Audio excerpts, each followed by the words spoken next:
The golden sun of a Charleston afternoon casts its glow over the gardens of a historic mansion, where the heir of the Whitmore family, known for its prestige, flawless smiles, and deeply buried scars, is about to be married. Among the guests, seated quietly in the back row, is Evelyn Lee, a 30-year-old American woman with a calm gaze and unshakable posture. The one everyone avoids, the disgraced cousin, the daughter of a scandal the family tried to erase. Then, during a toast, her cousin, drunk on wine and ego, says it loud enough for all to hear. "She's our family's failure." Awkward laughter, whispered glances, tension, until the priest clears his throat and asks, "Rear Admiral Evelyn Lee, would you like to say a few words?" The world goes still. She rises, slow and steady. The Navy medal gleams in the fading light, and in front of the elite who cast her aside, Evelyn finally speaks. But this isn't just a story about revenge. It's about rebirth, about the cost of moving forward, and about the moment a woman stops asking for approval and demands respect. Keep watching to uncover Evelyn's story, a tale of hidden wounds, quiet revenge, and ultimate redemption. Don't forget to subscribe for more powerful stories like this. Chapter 1: The Return. The late afternoon sun cast a golden glow over the historic Magnolia Estate Gardens in Charleston, South Carolina. Centuries-old oak trees, draped with Spanish moss, created natural archways, their shadows dancing across manicured lawns where the Whitmore family's elite gathered for the wedding of their eldest son, James. Evelyn Lee sat in the last row of white wooden chairs, her navy blue dress a stark contrast to the pastel palette that surrounded her. At 30, her face carried a quiet dignity, high cheekbones, clear gray eyes that missed nothing, and a slight scar near her right eyebrow that she'd long stopped trying to hide. Her dark hair was pulled back in a neat bun, revealing a strong jawline that hadn't softened with the years. "Is anyone sitting here?" An elderly woman with kind eyes gestured to the empty chair. "No, ma'am," Evelyn replied. Her voice carried the subtle hints of someone who'd spent years giving orders that were immediately obeyed. The woman settled beside her with a sigh. "I don't believe we've met. I'm Margaret, James's great-aunt, on his mother's side. Evelyn Lee. I'm a cousin, on his father's side." Margaret's eyes widened slightly. "Lee? Are you Richard's daughter? The one who—" She stopped herself, color rising to her cheeks. "The one who disappeared. Yes, that would be me." Evelyn's smile didn't reach her eyes. Around them, Charleston's upper crust mingled with practiced ease, men in tailored suits, women in designer dresses, all wearing the same expression of rehearsed delight.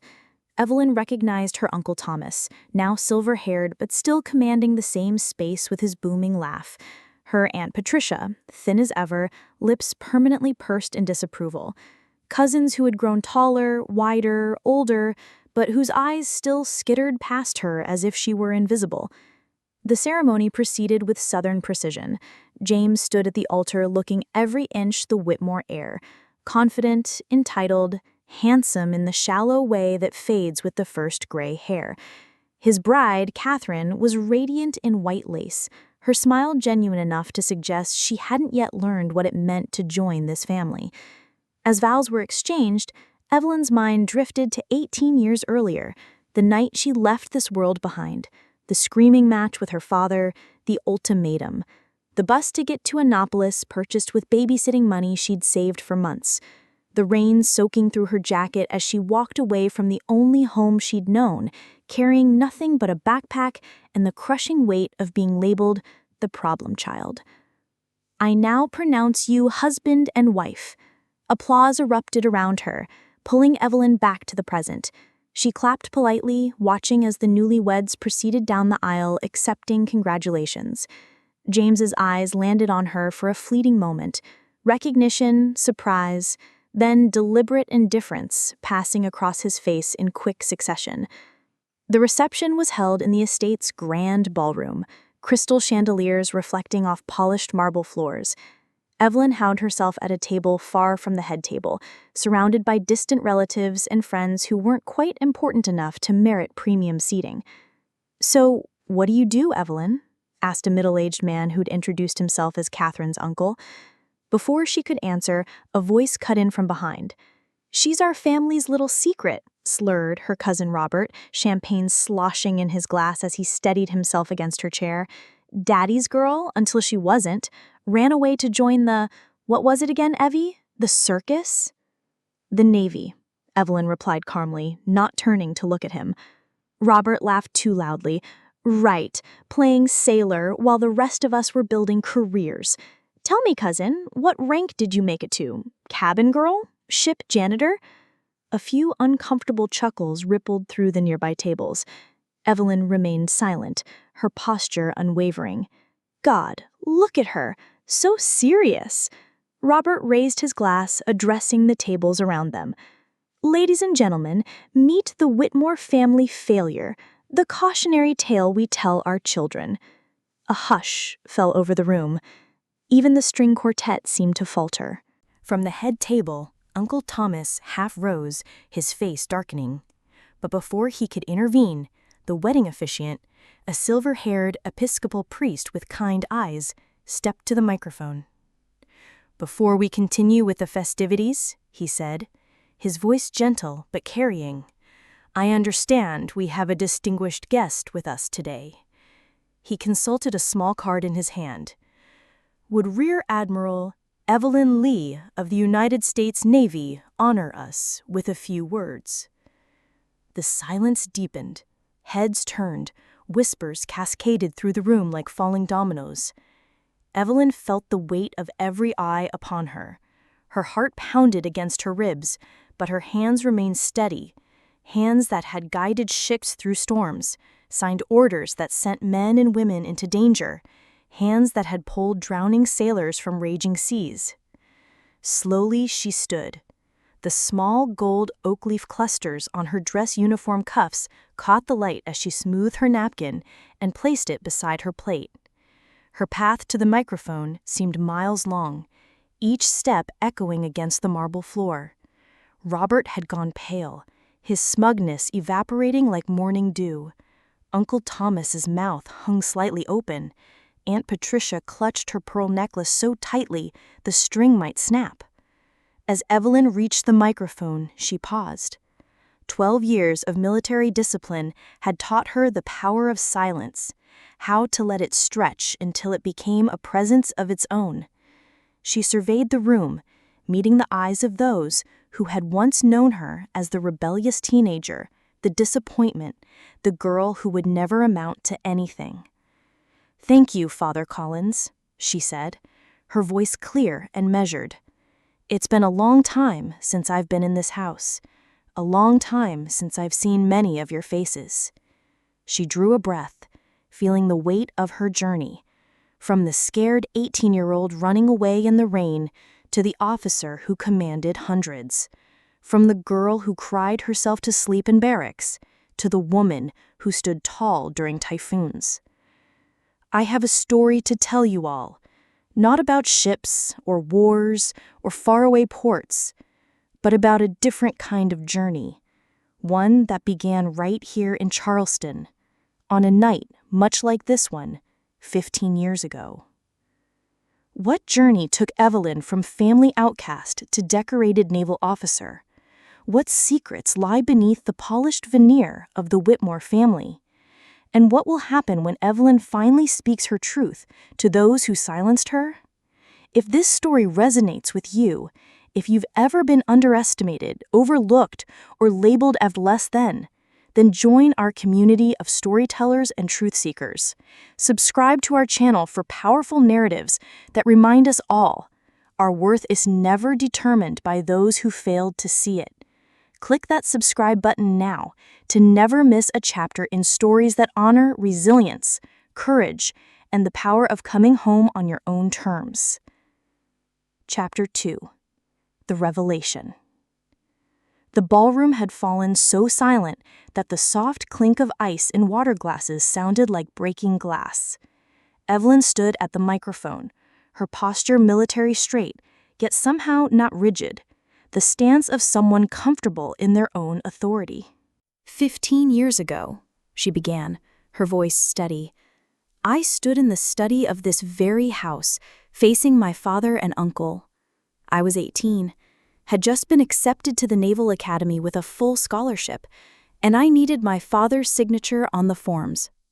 She paused, her gaze finding her father, Richard Lee, who sat stiffly at a corner table, his complexion ashen. He looked older than his 62 years, the confident businessman now diminished in his daughter's presence. Dad told me that Whitmore women don't serve in the military, that it would bring shame to the family name, that I could go to Charleston College like a proper young lady, study something appropriate, and marry someone from the right circles. A wry smile touched her lips. When I insisted, he tore up my acceptance letter, said if I pursued this foolishness, I would do it without his blessing, his support, or his name. Murmurs rippled through the crowd. Several older women exchanged knowing glances. What none of you knew was that I'd already survived worse than his rejection. What none of you saw was the bruise on my arm from where he'd grabbed me the week before. What none of you heard were the words he'd been saying to me since I was 12, that I was worthless, stupid, an embarrassment. Richard half rose from his seat, his face contorted. Evelyn, that's enough. No, Dad, it isn't. Her voice remained calm but carried an undercurrent of steel. For 15 years, it hasn't been enough, but today, it will be. She turned back to the wider audience.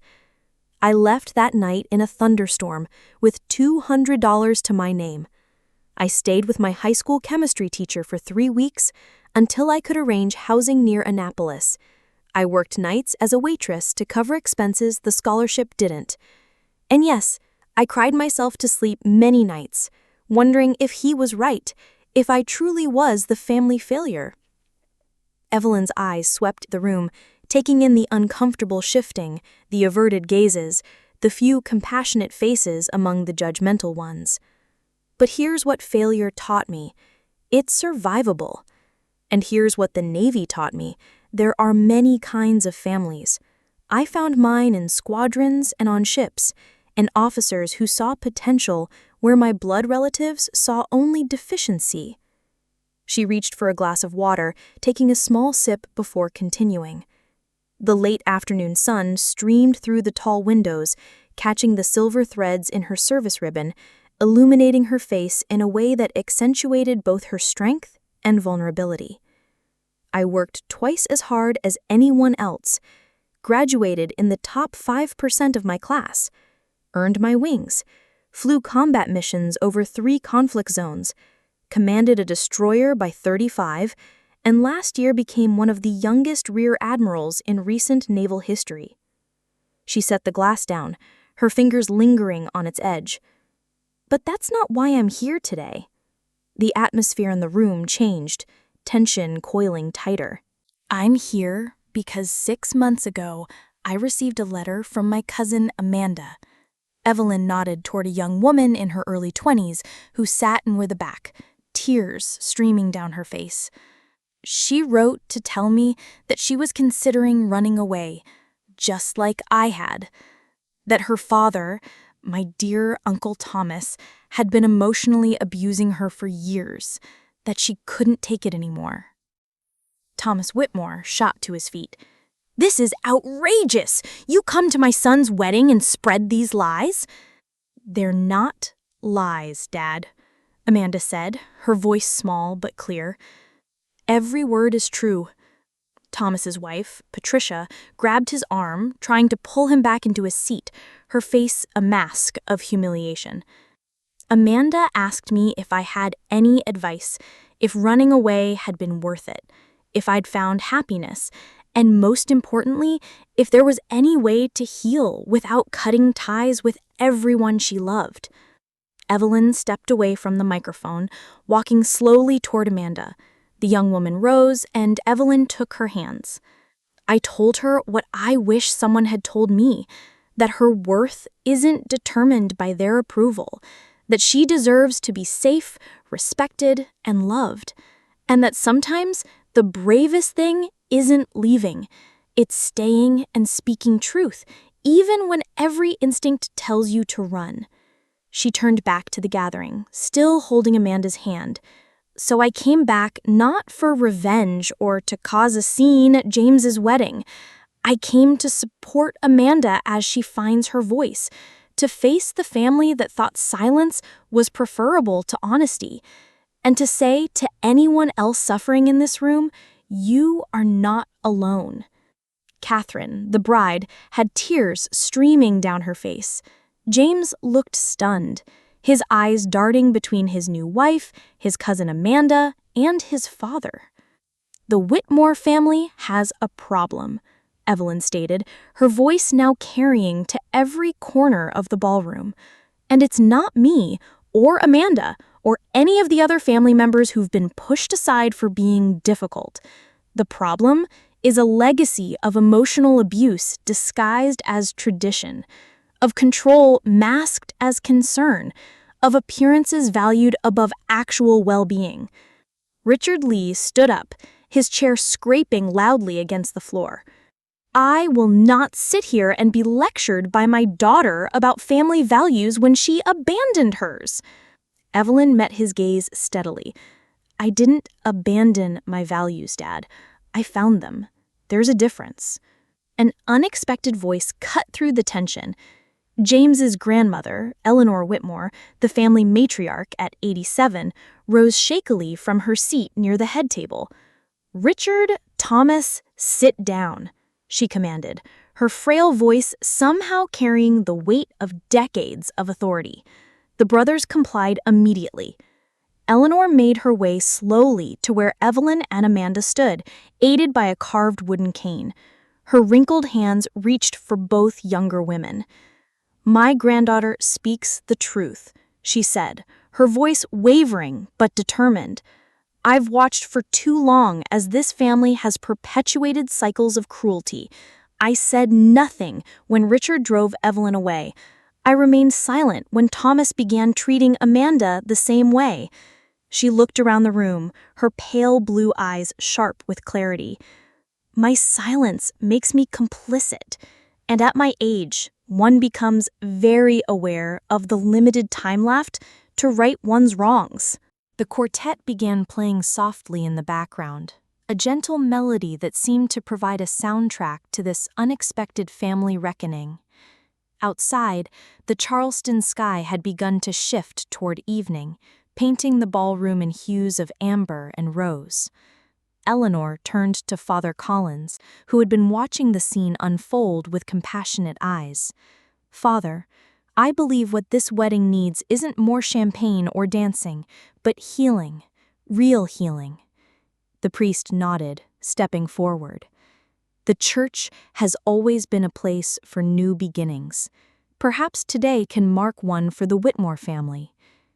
Richard Lee stared at his daughter from across the room, his expression unreadable.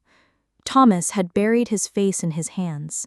Patricia was whispering frantically to James, who seemed to be ignoring her completely. Evelyn surveyed the scene, the family she'd left behind, the truths now laid bare, the possibility of something new emerging from the wreckage of silence. She felt a weight lifting from her shoulders, even as uncertainty about what would come next settled in its place. The hardest part of command, she said quietly, almost to herself, isn't giving orders. It's creating an environment where people feel safe enough to tell you when you're wrong. As the sun's final rays streamed through the windows, casting long shadows across the marble floor, Evelyn Lee, the family failure who had found her strength in that very failure, stood tall among the fragments of a family myth finally shattered, ready to help rebuild something truer in its place. Chapter 3. The Reconciliation. As twilight descended over Charleston, the reception transformed. The string quartet had shifted to playing softer, more contemplative melodies. Small groups huddled in corners of the ballroom, conversations intense and hushed. The planned program of toasts and dances had been quietly abandoned as the Whitmore family grappled with the earthquake of truth that had just shaken their carefully constructed world. Evelyn stood on the veranda, her hands resting on the weathered balustrade. The gardens below were illuminated by strings of soft lights, creating a dreamlike quality that contrasted sharply with the raw reality of what had transpired inside. "I never thought you'd see you in uniform," came a voice from behind her. Evelyn turned to find her father, Richard, standing in the doorway. His tall frame seemed diminished somehow, shoulders slightly stooped, the confident posture of the successful businessman replaced by something more tentative. "I've worn it for 15 years, she replied, neither warm nor cold. "Almost half my life now." Richard nodded, taking a few steps forward until he stood beside her, both of them looking out over the gardens, rather than at each other. "Your grandmother always said you had the sea in your blood," he said after a long silence. "My mother, she was the daughter of a fisherman from the coast before she married into all this." He gestured vaguely at the estate. "I didn't know that," Evelyn said, genuine surprise in her voice. "There's a lot you don't know about our family, just as there's a lot I didn't know about you." Richard's voice caught slightly. "Rear Admiral.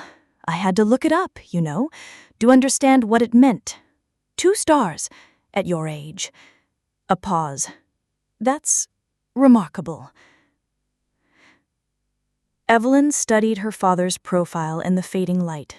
The strong jaw she'd inherited, the lines around his eyes that hadn't been there 15 years ago, the way his hands, once so intimidating to her, now trembled slightly as they gripped the railing. "Why did you hate it so much?" she asked quietly. "The idea of me joining the Navy." Richard closed his eyes briefly. "I told myself it was about tradition, about what was proper for a Whitmore woman." He shook his head. "But that night, when you stood in my study with those papers, all I could see was my little girl walking into danger, into a world I couldn't control, couldn't protect you from." "You weren't protecting me, Dad. You were controlling me." "Yes." The admission seemed to cost him physically. "I see that now. Controlling you, belittling you, those weren't the actions of a father who wanted to protect. They were the actions of a man terrified of losing control." He turned to face her fully. "Amanda's letter to you, the things she said about Thomas, they're the same things I did to you, aren't they?" Evelyn nodded once, holding his gaze. "When Grandmother Eleanor stood up in there, it was like seeing my mother again, speaking truth I didn't want to hear. She always said I had my father's worst qualities, his need to dominate rather than guide. I became exactly what I swore I wouldn't be." Inside the ballroom, they could see Amanda sitting with Catherine, the bride, their heads close together in conversation. James hovered nearby, his expression troubled, but attentive. "She reminds me of you," Richard said, following Evelyn's gaze.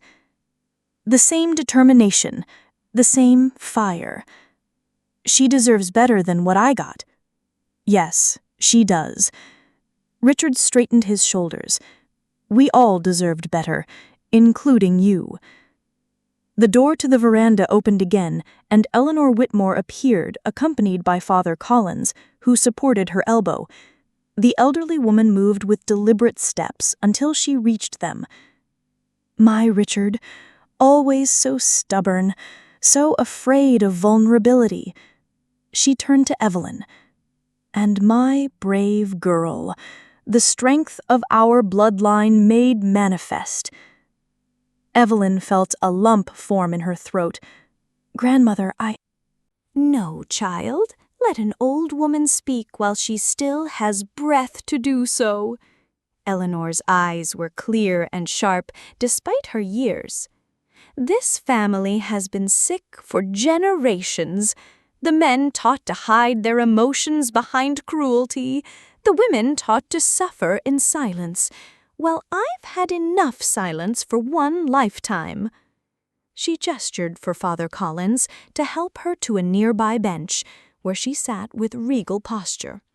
Richard, your daughter has made an extraordinary life despite your best efforts to clip her wings.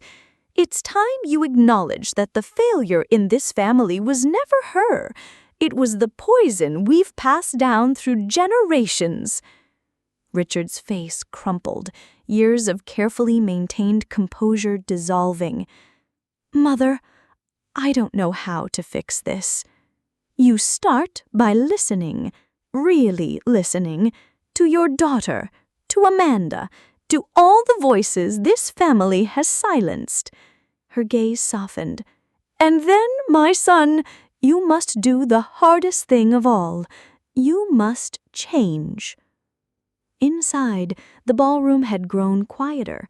Many guests had discreetly departed, sensing that this had become an intensely private family matter. Those who remained, mostly immediate family, seemed suspended in a moment of collective reckoning.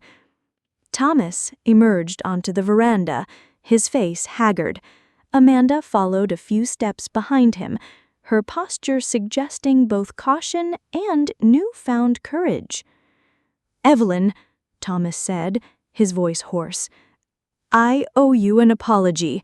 For tonight, for 15 years of pretending you didn't exist because it was easier than admitting how wrong we were. Evelyn studied her uncle's face, so similar to her father's, yet somehow softer in its remorse. I'm not here for apologies. I'm here because Amanda needed someone to stand with her, because some cycles need to be broken. Amanda moved forward to stand beside Evelyn. I never thought I'd have the courage to speak up. Watching you tonight, it changed something for me. Thomas looked at his daughter, real pain etched in his features. I've been so blind. From the doorway, James cleared his throat. I think, he said carefully, that Catherine and I would like to turn our wedding reception into something more meaningful than just a party. He glanced at his new wife, who nodded encouragingly. Maybe this is the perfect time for a new beginning, not just for us, but for all of us. Father Collins stepped forward. In my 40 years of ministry, I've found that the most profound healing often begins in the most unexpected moments. The night air had grown cooler, carrying the scent of jasmine and salt from the distant harbor. Evelyn felt a profound sense of coming full circle, from the frightened teenager flailing in a storm to the woman standing strong in her truth, creating a space for others to find theirs. Richard turned to his daughter, his expression open in a way she'd never seen before. Evelyn, I don't have the right to ask this, but would you consider coming home again? Not to stay, I know you have your own life, your own path, but to visit, to help us learn how to be the family we should have been all along. Evelyn felt something shift inside her. Not forgiveness exactly, but the possibility of it. The beginning of a new chapter she hadn't anticipated when she'd accepted the wedding invitation. I can't promise anything, she said honestly, but I can try. Eleanor smiled, the lines in her face deepening with pride. That's all any of us can do, my dear. Try. Fail. Try again better. As the Charleston night enveloped them, stars appearing one by one in the velvet sky, the Whitmore family stood together on the veranda, fractured but present, wounded but awake, finally facing the truths that had shaped them all. Evelyn looked up at the stars, the same stars she'd navigated by on countless nights at sea, the constants that had guided her when all else seemed lost. She thought of her crew, of the family she'd built in the Navy, of the woman she'd become in the years since she'd left this place. She thought of the young officer who had once asked her how she remained so steady during a typhoon. "The storm doesn't care about your fear," she told him, "so you acknowledge it, then set it aside and do what needs to be done anyway." Tonight she had navigated a different kind of storm, and for the first time, she wasn't facing it alone. What happens when families choose truth over comfortable lies? How do we rebuild what was broken by generations of silence? And can understanding replace judgment when we're brave enough to see ourselves clearly?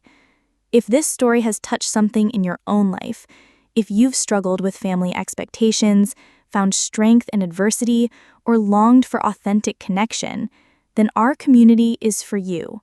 Subscribe now to join thousands of viewers who found inspiration and healing through stories that honor our complicated truths. Click that subscribe button to never miss a chapter in our continuing exploration of resilience, reconciliation, and the courage to speak your truth even when your voice shakes. Your story matters too, and it deserves to be heard.